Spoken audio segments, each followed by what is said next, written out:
Olá, esse é o De Olho na História e o vídeo de hoje é o que é história? Para você, o que é história? Qual a sua origem, o seu significado? Pois bem, fique de olho na história que eu conto para você. A história com H maiúsculo trata da história da humanidade, que ocorre no tempo e no espaço. Por isso, ela é uma ciência, pois estuda as ações humanas ao longo do tempo. Mas vamos por parte. A palavra história é de origem grega e significa informar-se, investigar. Os primeiros registros da história dos seres humanos em sociedade deve-se a Heródoto, que é considerado o pai da história. Ele foi o primeiro a fazer um estudo ordenado e objetivo das inter-relações entre os eventos históricos. Um dos eventos marcantes narrados por ele foram as Guerras Médicas, conflito travado durante a invasão da Grécia pelos persas, o que é assunto para um outro vídeo.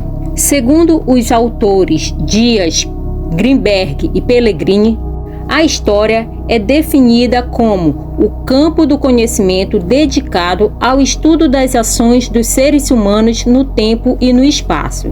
E para que serve a história?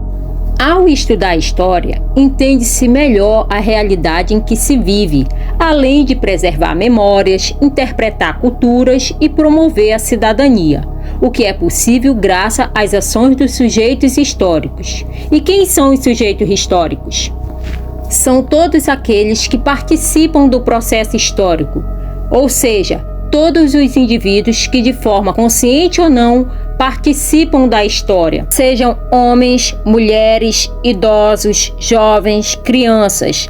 Logo, a história não é feita somente de grandes personagens como reis, rainhas, generais, políticos. Os sujeitos históricos se dividem em individuais e coletivos. Como exemplo, temos Napoleão Bonaparte como sujeito histórico individual e o povo francês como sujeito coletivo, dentro do contexto da Revolução Francesa. Considerando o processo de independência do Brasil, temos Dom Pedro I como sujeito individual e o povo brasileiro como sujeito coletivo. O tempo histórico. Para analisar as transformações sociais, utiliza-se o tempo histórico, já que elas não ocorrem no mesmo ritmo. Por isso, dividiu-se o tempo histórico em longa duração, média duração e curta duração. Longa duração são as mudanças sociais que ocorrem de forma lenta, que demoram séculos para acontecer. Um exemplo, a escravidão de africanos e seus descendentes no Brasil, o que durou cerca de 350 anos. Média duração. Os eventos históricos ocorrem em décadas, 10, 20, 30 anos, podendo ser percebidos no decorrer da vida de uma pessoa. Um exemplo, a luta pelo fim do tráfico negreiro. Curta duração. São os eventos que ocorrem no curto espaço de tempo, como meses e dias. Um exemplo, a assinatura da Lei Áurea no dia 13 de maio de 1888. O que são fontes históricas? São todas as produções humanas capazes de fornecer informações sobre o passado e que pode servir para a construção do conhecimento histórico. Logo, elas são a base da investigação do historiador. As fontes históricas são diversas e se dividem em escritas, orais, materiais e visuais. Fontes escritas são todos os vestígios escritos produzidos em épocas passadas, não cabendo mais somente os documentos oficiais. Como exemplo, temos o Diário de Anne Frank, um jornal e a própria Carta de Pero Vaz de Caminha.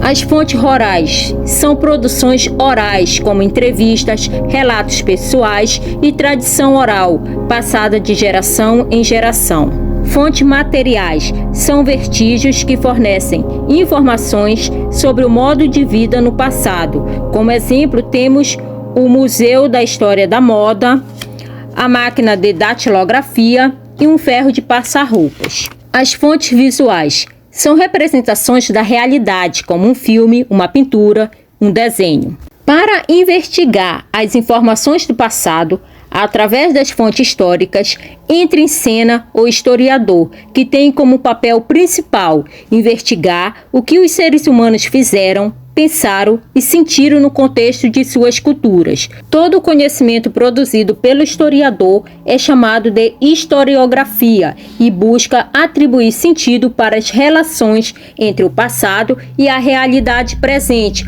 por meio das fontes históricas. Vale ressaltar que as produções historiográficas possuem interpretações diferentes, pois depende da fonte histórica utilizada, do método, do olhar crítico de cada historiador ao investigar o seu objeto de estudo. Dito isto, percebe-se que a história é de fundamental importância para a compreensão dos seres humanos enquanto seres sociais que constroem o seu próprio tempo. Fico por aqui e até a próxima!